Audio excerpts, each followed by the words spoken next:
This weekend was supposed to business as usual with predictable games all around, but it wasn't the case.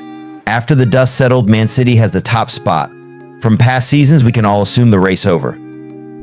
You can bring up your calculator and try to convince yourself otherwise, but Liverpool will be there to remind is impossible at this point. The moment you lose the top spot to City, it is the moment you concede defeat. I have been enjoying the three-horse a lot in recent weeks, and seeing it come to an end with 7 game weeks left was disappointing.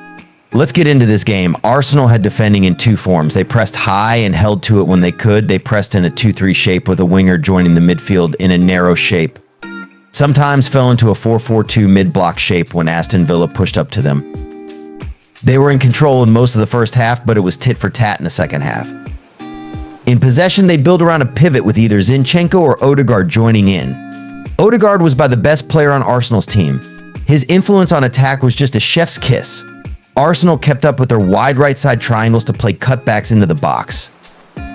Their cutbacks were not on par this game. They wasted a lot of chances also. The biggest surprise was seeing Jesus starting up front ahead of Havertz.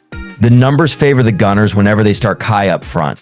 On Emery's side, his teams are always well disciplined. They have taken 6 points from Arsenal this season.